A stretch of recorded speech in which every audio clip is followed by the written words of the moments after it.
Salut les amis, aujourd'hui on est très content aujourd'hui parce que c'est la fête. Donc on vous souhaite une très bonne fête du Ramadan. Kami ala deli ala kanga selu caya. Ay min ke awla ma ala deli ka yafa ama o fene la ni aw yɛrɛ fene fɛn kana an yafa len do aw ma o fene la. Sabula diɲɛ an ka yafa ɲɔgɔn ma ni o tɛ fɛn min na o man. Voilà donc ni an ko k'an bɛ selima fɔ kɛ mɔgɔw ye a tɛ se ka kɛ fɔ an ka sunkalo fɛnɛ dɔ fɔ mɔgɔw ye sunkalo fɛnɛ la. Mais avant k'an ka taa yɔrɔ jan maa yɛrɛ la k'a fɔ an bɛ Mali OK page de sanfɛ donc kumaw bɛɛ ye kelen direct do quoi. Donc sunkalo kɔni na alhamdulilayi a tɛmɛna ka ɲɛ an bɛ Ala fo k'a barikada n'i y'a mɛn ko seli ko sunkalo barisa bamananw ko ten ko ba ye ba bin dɔ sɛnɛyɔrɔ de ka ɲi. OK donc Maliyɛnw aw ni ce. Sunkalo la ne yɛrɛ bɔra sunkalo tile 4 kɔnɔna la ne ɲɛ b'a la kari kɔnɔna la fan bɛɛ i mana sunkurudennin o sunkurudennin Bamakɔ go bɛɛ kɛlen do ka n'o bɛɛ kɛra ninjɛnw ye quoi.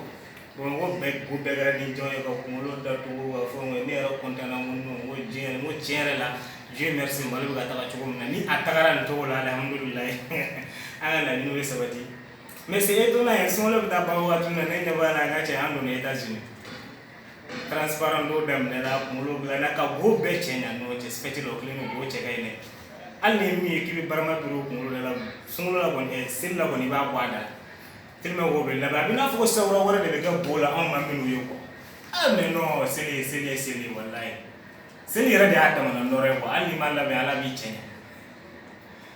Non sunkalo la alhamdulilayi a tɛmɛna nka min juguyara sunkalo yɛrɛ la o y'a tile ko de ye. Non mais ɲinan sunkalo tile gɛlɛyara. Depuis Ala k'an da n ma deli k'a ɲɔgɔnna tile gɛlɛman ye nin tɛ. I bɛ tagama la a bɛ k'i bɛ taa tɛmɛ mɔgɔ dɔw jɔlen na i hakili la ko u sɛgɛnna olu y'u jɔ ja tile de y'u ja tilew dɔw ja f'u jɔlen do nɔ la mais Mali na a bɛɛ bɛ kɛ i b'a fɔ k'i m'a ye de sinon ne y'a ye wa n bɛ k'o de ɲɛfɔ aw ɲɛna tan. I bɛ diɲɛ bɛɛ ta k'a lajɛ anw de fɔlɔ seli la bi alhamdulilayi an bɛ Ala deli lahara don anw fana fɔlɔ ka don alijinɛ na. Ni ko y'o kɔn ka wuli bamananw ko ten ko kɔn ka wuli o kɔn ka se dɛ donc an kɔnna ka wuli Ala k'an kɔn ka se fɛnɛ ka don n'an ye alijinɛ kɔnɔ an kuntigi kɔfɛ an n'a ka taa ɲɔgɔn fɛ alhamdulilayi. Donc Maliyɛnw aw samɛ aw fatigiyala aw batigiyala aw balimatigiyala ayiwa aw bɛɛ ka yafa n ma fɛnɛ barisa a bɛ se ka kɛ dɔw bɛ yen nɔ dɔw fa tanyana dɔw bamuso tanyana donc an bɛ dugawu kɛ Ala ka hinɛ olu fɛnɛ bamuso n'u faw la ka yafa kɛ u bɛɛ lajɛlen ma. O b'a yira k'a fɔ ko k'olu ka sigi sen kelen kan k'olu ka taga ɲɛ donc an bɛ foli kɛ bɛɛ lajɛlen wa k'a fɔ mɔgɔw ɲɛna ale de y'o di maninka ka terme ale de y'o di a bilala sanga la sabula bi n yɛrɛ taara Kuluba ni grand-père tun bɛ seli la ɲɔgɔn fɛ an tilala seli la a tora dɔw la ko ale de y'o di ko donc ko maliyɛn bɛɛ ka fɔ ko ale de y'o di ko n'i m'a fɔ ko ale de y'o di n'o sanction binn'i kan cɛ i de fa n ma dala disi yɛrɛ bolo o ko kɔrɔ. Non an ka président yɛrɛ de ye ale de y'o di accordé k'a accepté k'a bila valeur la k'a valoriser k'a fɔ ko bɛɛ ka fɔ nba ale de y'o di. Maninka ko do donc o b'a yira k'a fɔ ko marakaw bɛ yɔrɔ min na sisan nɔ a y'a ta aw faw ka dabada ma an bɛ foli se aw fɛnɛ ma aw minnu bɛ tunga fɛ ni aw bɔra ni dusukolo ye ka taa tunga fɛ k'a bɛ baara kɛ ka n'aw faso jɔ yarabi aw taara kun min kama Ala k'a ɲɛnabɔ Ala kana aw ɲinɛ aw taakun kɔ sabula o fɛnɛ problème ba bɛ maliyɛnw na. An bɛ bɔ yan nɔ k'an bɛ taa tunga fɛ n'an sera yen nɔ an bɛ ɲinɛ an taakun kɔ donc Ala kana aw ɲinɛ aw taakun kɔ a ka hakili to aw bɔra ka somɔgɔw to aw kɔ yan nɔ a ka hakili to olu la. Donc ne yɛrɛ kɔni ne ye n ka selimafɔw bɛɛ di ka ban donc ni seli nɔgɔyara baaraw bɛ daminɛ yanni baaraw ka daminɛ an bɛ yafa deli kɛ ɲɔgɔn fɛ fɔlɔ parce que diɲɛ bɔn kun ka bɔn sen kɛ bamananw ko ten ko sa bɛ duguma sen bɛ duguma a dɔnna se ɲɔgɔn ma don ko n'i ye gasi kɛ koko ye k'a jɔ mɔgɔ si tɛ se a ma mais seulement gasi tɛ koko ye k'i b'a ye i bɛ don a la ka sɔrɔ i tɛ a kalama donc n'an donna min gasi la ka sɔrɔ an t'a kalama an ka yafa deli o bɛ o ye yafa baden k'a ɲini o fɛnɛ fɛ o b'a yafa an ma donc ale de y'o di ko a donna valeur la bɔ a bolo ko maliyɛn bɛɛ k'a fɔ ko sinon i bɛ sanctionné n'a prison bɛɛ ka 25 ans de prison n'i m'a fɔ o de don donc ko bɛɛ lajɛlen ye kelen an bɛ foli lase an ka réalisateur yɛrɛ ma n'o ye Zawumaw Sila ye ale Mali bɛ directeur général ye donc n ka foliba b'a ye ka tila ka foli lase karamɔgɔw ma ka wala ka foli lase Izu Kamara ma ale Mali OK président malgré que ndogoni do mais nga foli ba ye parce que nga président do Mali OK konna la donc nga be foli lase Kumba Kulubali ma no ye fata be o bela jere ni che ka fuka ta se nga dem sunu ma no ye mutuni salma ye ka kila ka ta se kiya de mani ma donc fɛn kuro be kɔfɛ kana ni ala sɔnna ma n'o ye Chaka Labone olu be kɔfɛ kana sisan an bɛ programme dɔ di an filɛbagaw ma o programme tɛ dɔwɛrɛ Kiya Nɛndumani o épisode bɛ dan épisode 10 la barisa Kiya Nɛndumani fɛnɛ ye saison 2 de